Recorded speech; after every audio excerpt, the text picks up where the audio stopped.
Assalamualaikum teman-teman, selamat datang di YouTube channel Muftia Faiha Channel. Sebelum itu jangan lupa like, subscribe, dan share video ini ke teman-teman kalian yang lain agar kalian bisa menikmati video bersama aku. Ada suatu hari Nabi Yakub memanggil ke 10 orang kakaknya yang kuat itu. Dia bilang, persediaan gandum di rumah kita sudah semakin menipis. Kalian 10 bersaudara, ayah tugaskan kamu untuk pergi ke suatu kerajaan. Di situ sang rajanya sangat baik. Dia membagikan gandum untuk warga yang tidak mampu, kata ayahnya. Pergilah cepat. Ayah akan sangat sedih kalau kalian tidak pergi, katanya.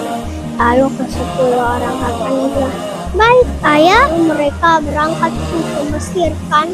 Sesampainya ke istana, mereka disuruh untuk masuk ke pas masuk ternyata rajanya adalah Nabi Yusuf alaihi salam. Nah itu si Nabi Yusuf masih kenal kehadiran kakak-kakaknya dan dia terkejut. Ini kan kakakku. Dan itu si Yakuza yang kakaknya paling tertua, dia bilang, wahai Yusuf, sebenarnya kita datang ke sini. Ceritakanlah kalau ayahnya buta, ceritanya. Cara itu adalah yang bicara sama rajanya itu ya Nabi Yusuf alaihissalam sendiri. Nabi Yusuf terkejut karena ayahnya sudah buta. Dia pun menangis dalam hati. Jadi dia memberikan gandum untuk kakak-kakaknya itu. Kakaknya sangat senang. Sesampainya di rumah, dia menceritakan kepada si ayahnya senang. Dan berlanjut, persediaan gandum pun habis lagi. Si Yakuza baru ingat, si Nabi Yusuf ini pernah bilang harus membawa Bunyamin datang ke situ. Nah dia minta izin ke ayahnya untuk membawa Bunyamin. Nah ini si awalnya ayahnya ini menolak karena takut anaknya yang satunya lagi yang kesayangannya sudah tidak ada lagi. Jadi pun dia dengan berat hati terima-terima aja. Setibanya ini ke 11 saudaranya si Nabi Yusuf sudah sampai, itu si Nabi Yusuf sudah sangat kesenangan karena Bunyamin sudah datang. Nah dia bilang, kalian boleh beristirahat dulu, tapi Bunyamin aku ingin bicara dengannya dulu. Nah itu si Bunyamin kasih makanan yang enak, nah sama baju baru.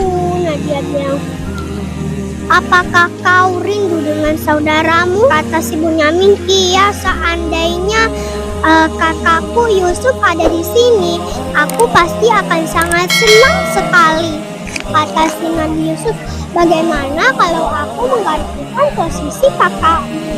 Si Bunyamin pun bilang, aku sangat senang jika kau menjadi saudaraku, tapi bagaimana caranya kalau kau bukan dari rahim ibuku, katanya.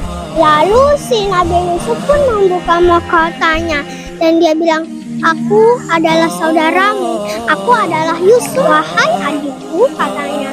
Itu si Bunyamin terkejut dan dia langsung menangis, berlari memeluk kakaknya. Nabi Yusuf menceritakan masa lalunya, kalau itu kan dibuang sama kakaknya ke sumur. Pedagang itu menyuruh-nyuruh Nabi Yusuf kecil untuk melakukan pekerjaan yang sulit. Nah itu Nabi Yusuf pun juga dijual kerajaan untuk dijadikan pembantu. Kan yang Nabi Yusuf ini tampan dan rupawan dan baik hati tentunya. Ini salah satu istri si raja yang bernama Zulaika ini menggoda Nabi Yusuf. Nah itu kan disuruh Nabi Yusuf untuk masuk ke kamarnya dan dia mau dain Nabi Yusuf kan, tapi gak mempan-mempan. Sampainya itu si rajanya datang dan bilang, istriku, apa yang sedang kau lakukan dengan pemuda ini? Dia kan hanya pembantu kerajaan, katanya. Itu pun si pelayannya bilang kalau ini si Zulaika yang salah. Nabi Yusuf dia memilih untuk dijebloskan di penjara karena dia bisa meramal mimpi nih kan. Dia dibebaskan dan menjadi menteri kerajaan dan sesampainya dia diangkat menjadi raja. Seperti sekarang bilang, suruh ayah untuk pergi ke sini dan jangan bilang dulu ke siapa-siapa kalau aku adalah raja. Nabi Yusuf kan ketemu sama ke-10 orang kakaknya. Dia pun mengenalkan dirinya kalau dia sebenarnya itu adalah Nabi Yusuf alaihi salam. Itu pun kakaknya pulang dan memberikan kain atau baju yang dulu dikenakan oleh Nabi Yusuf alaihi salam. Kita melihat lagi dan 10 orang kakaknya nih, dia mengakui diri kalau dia mencelakai Nabi Yusuf kecil. Kakaknya bilang, ayo kita ke istananya Nabi Yusuf. Katanya Nabi Yusuf ingin bertemu kau wahai ayah, katanya. Lalu mereka pun sekeluarga pergi ke istananya Nabi Yusuf. Nabi Yusuf kan melihat keluarganya dan ayahnya yang sudah bisa melihat lagi. Dia pun berlari hampiri ayahnya dan memeluk ayahnya. Selamat deh, pesan moral. Kamu tidak boleh mencelakai saudaramu. Kamu juga harus pemaaf seperti Nabi Yusuf. Kamu harus selalu mendekatkan diri kepada Allah Subhanahu wa Ta'ala. Sekian video hari ini. Maaf kalau ada kesalahan. Dan sebelum itu jangan lupa like, subscribe, dan share video ini ke teman-teman kalian yang lain agar kalian bisa menikmati video bersama.